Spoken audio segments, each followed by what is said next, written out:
இருக்கிறவராக இருக்கிறவரும் இனியவருமாகிய இயேசுவின் நாமத்தில் உங்கள் யாவருக்கும் என் அன்பின் வாழ்த்துக்கள். கர்த்தருக்கு பயப்படுகிறவர்களே அவரை துதியுங்கள். சங்கீதம் 22:23. கர்த்தருக்கு பயப்படுகிறவர்களே அவரை துதியுங்கள். யாக்கோபின் சந்ததியாரே நீங்கள் எல்லாரும் அவரை கனம் பண்ணுங்கள்.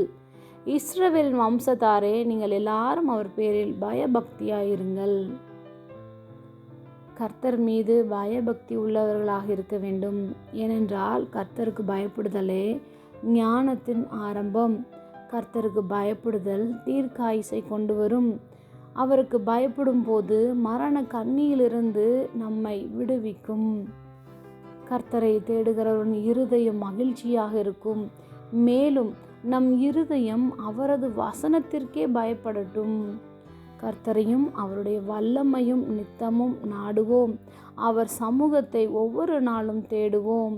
அவருக்கு பயப்படுகிற உங்கள் மேல் அவருடைய கிருபையும் அவ்வளவு பெரியதாக இருக்கிறது. ஜெபம். அன்பின் பரம தகப்பனே, எப்பொழுதும் எங்களோடு கூட இருக்கிறவராகவே இருக்கிறவரே, உம்மை துதிக்கும் போது எங்களுடைய பயமெல்லாம் நீங்குகின்றது. பய பக்தியினால் உண்டாகின்ற அன்பும் மிகவும் அதிகரிக்கிறது. அதற்காக நாங்கள் நன்றி செலுத்துகிறோம். இயேசுவின் நாமத்தில் பிதாவே, ஆமேன்.